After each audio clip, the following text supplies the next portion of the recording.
দেবী হুমায়ুন আহমেদ পর্ব ৫। পাঠ করছি দেলোয়ার সৌরভ। দুপুর রাতে আনিসের ঘুম ভেঙে গেল। হাত বাড়াল অভ্যেস মতো। পাশে কেউ নেই। আনিস ডাকলো, রানু, রানু। কোনো সাড়া নেই। বাথরুম থেকে একটানা পানি পড়ার শব্দ হচ্ছে। বাথরুমে নাকি? আনিস উকি দিল, বাথরুমে কেউ নেই। কোথায় গেল? আনিস গলা উঁচিয়ে ডাকলো, রানু। বসার ঘর থেকে ক্ষীণ হাসির শব্দ এলো। বসার ঘর অন্ধকার। রানু কি সেখানে একা একা বসে আছে নাকি? আনিস বসার ঘরে ঢুকে বাতি জ্বেলেই সঙ্গে সঙ্গে বাতি নিভিয়ে ফেলল। রানু বসার ঘরের ছোট টেবিলে চুপচাপ বসে আছে। তার গায়ে কোনো কাপড় নেই। এই রানু। উ, কি হয়েছে? তোমার কাপড় কোথায়? খুলে ফেলেছি। বড্ড গরম লাগছে। আনিস এসে রানুর হাত ধরল। হিমশীতল হাত, একটু একটু যেন কাঁপছে। রানু, ঘুমোতে যাই। আমার ঘুমুতে ইচ্ছে করছে না। তুমি যাও। কাল আমরা একজন ডাক্তারের কাছে যাব, কেমন? কেন? তোমার শরীর ভালো না রানু? আমার শরীর ভালোই আছে। না, তুমি খুব অসুস্থ। আমার সঙ্গে। কাপড় পরে ঘুমুতে এসো। রানু কোনো আপত্তি করল না। সঙ্গে সঙ্গেই উঠে এলো। কাপড় পরল এবং বাধ্য মেয়ের মতো বিছানায় শুয়ে প্রায় সঙ্গে সঙ্গেই ঘুমিয়ে পড়ল। জেগে রইল আনিস। রানুর শরীর দ্রুত খারাপ হচ্ছে। আগে তো এরকম কখনো হয় নি। মিসির আলি টালি নয়, বড় কোনো ডাক্তারকে দেখানো দরকার। খুটখুট করে শব্দ হচ্ছে রান্নাঘরে। ইঁদুরের উপদ্রব। তবু কেন জানি শব্দটা অন্যরকম মনে হচ্ছে। যেন কেউ হাঁটছে রান্নাঘরে। থোপথপ শব্দ হলো কয়েকবার। আনিস বলল, কে? রান্নাঘরের শব্দটা হঠাৎ থেমে গেল। আনিস বলল, কে? কে? মনের ভুল নাকি? আনিস যেন স্পষ্ট শুনল। রান্নাঘর থেকে কেউ একজন বলল, আমি। স্পষ্ট এবং তীক্ষ্ণ আওয়াজ। মেয়েলি স্বর। নাকি রানুই বলছে ঘুমের ঘোরে? এটাই হয়েছে। রানুরই গলা। আনিস হাত বাড়িয়ে রানুকে কাছে টানল। রানু বলল, হাতটা সরিয়ে নাও, গরম লাগছে। তার মানে কি রানু জেগেছিল এতক্ষণ? রানু, তুমি কি জেগেছিলে? হ্যাঁ। আমি যখন বললাম কে কে, তখন কি তুমি বলেছ আমি? রানু চুপ করে রইল। আনিস বলল, বলো, বলেছ এরকম কিছু? হ্যাঁ, বলেছি। কিন্তু তুমি জবাব দিলে কেন? তোমাকে তো কিছু জিজ্ঞেস করিনি। আমি জানতে চাচ্ছিলাম রান্নাঘরে কেউ আছে কি না। রানু ফিসফিস করে বলল, আমি তো রান্নাঘরেই ছিলাম। আমি রান্নাঘর থেকেই জবাব দিয়েছি। আনিস চুপ করে গেল। বিছানায় উঠে বসে পরপর 2টি সিগারেট শেষ করলো। বাথরুমে গিয়ে বাতি জ্বালিয়ে রেখে এলো। রান্নাঘরের বাতিও জ্বালিয়ে দিয়ে এলো। থাকুক, সারা রাত বাতি জ্বালানো থাকুক। রানু। কি? কাল তুমি আমার সঙ্গে একজন ডাক্তারের কাছে যাবে, কেমন? ঠিক আছে, যাব।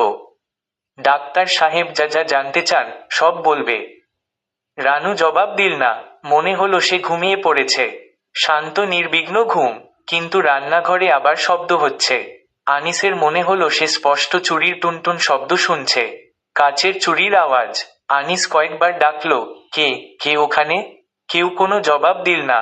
বাথরুম থেকে একটানা জল পড়ার শব্দ আসছে। বাড়িওয়ালাকে বলতে হবে কল ঠিক করে দিতে।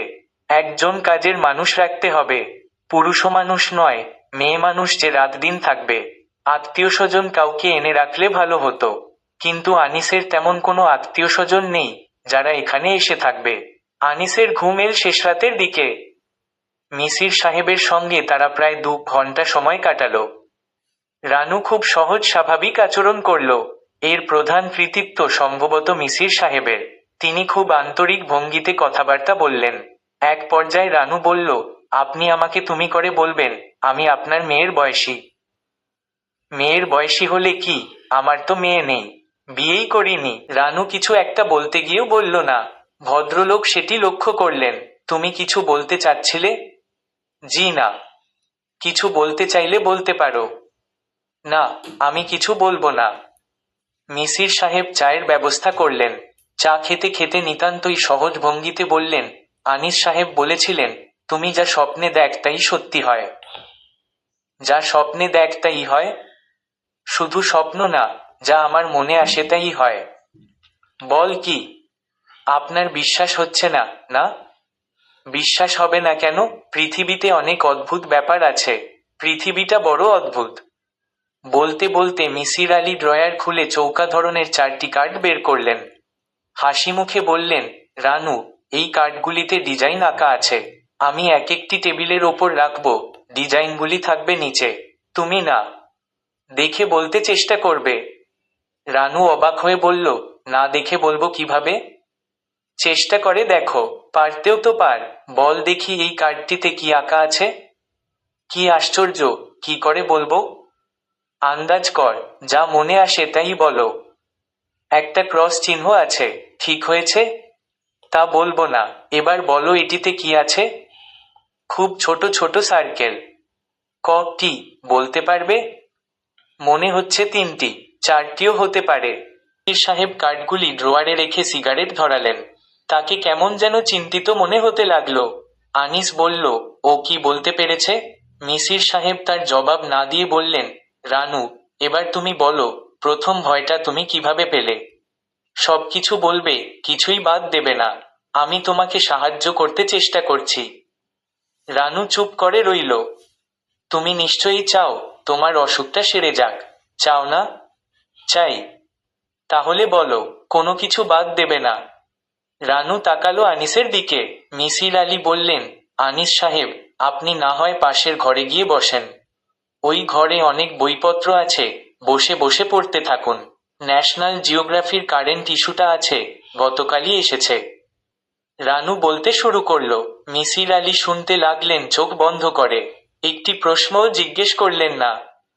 মাঝখানে একবার শুধু বললেন, পানি খাবে? তৃষ্ণা পেয়েছে? রানু মাথা নাড়ল। তিনি পানির জগ এবং গ্লাস নিয়ে এলেন। শান্ত স্বরে বললেন, চোখে মুখে পানি দিয়ে নাও, ভালো লাগবে। রানু সে সব কিছুই করল না। শান্ত ভঙ্গিতে বসে রইল, কথা বলতে লাগলো স্পষ্ট স্বরে। রানুর প্রথম গল্প।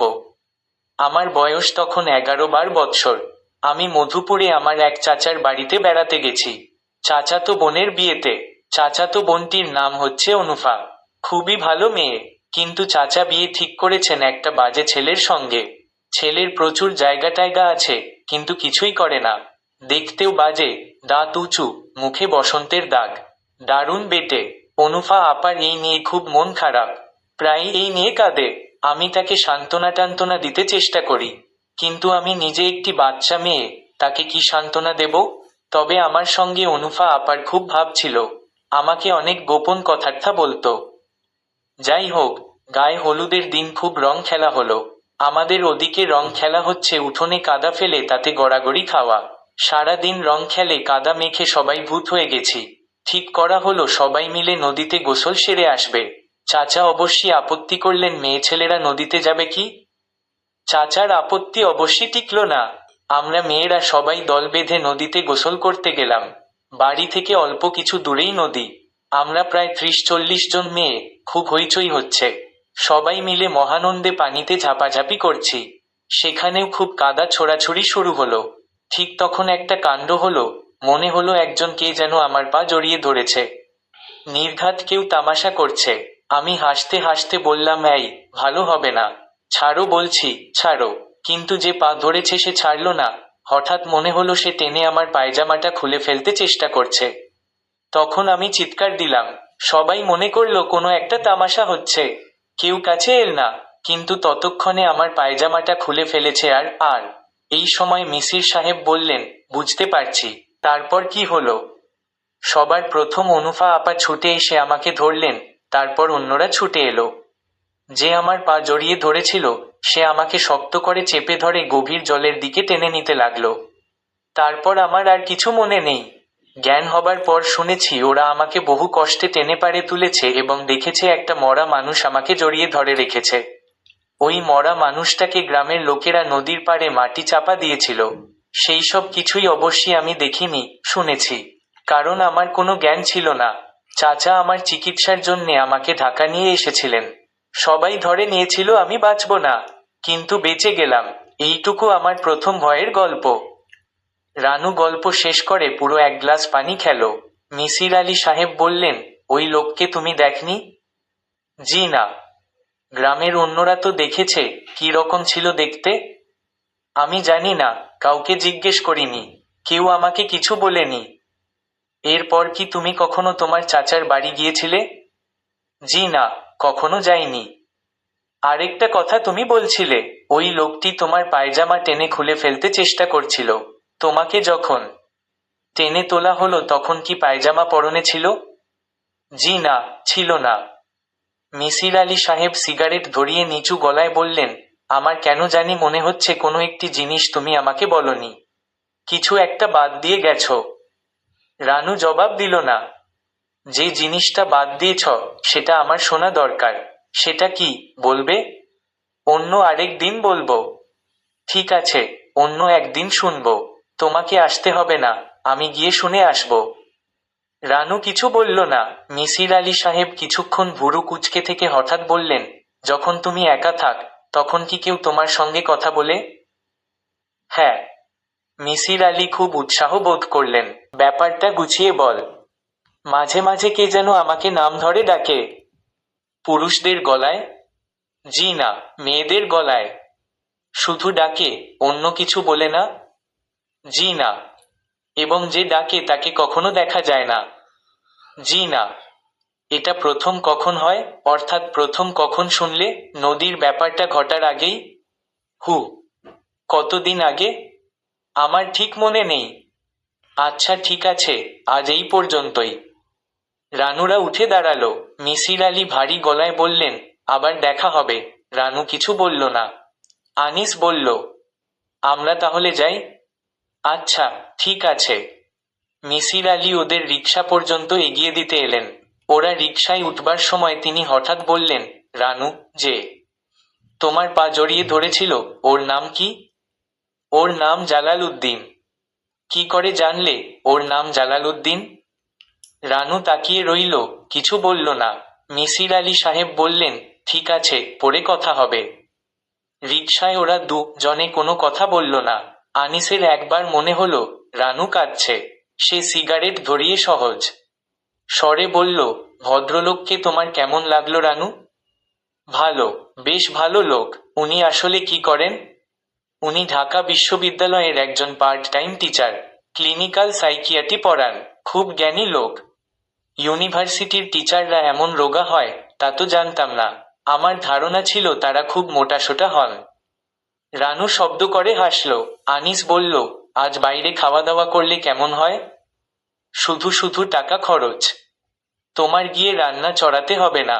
চলো না, কিছু পয়সা খরচ হোক। কোথায় খাবে? আছে আমার একটা চেনা জায়গা।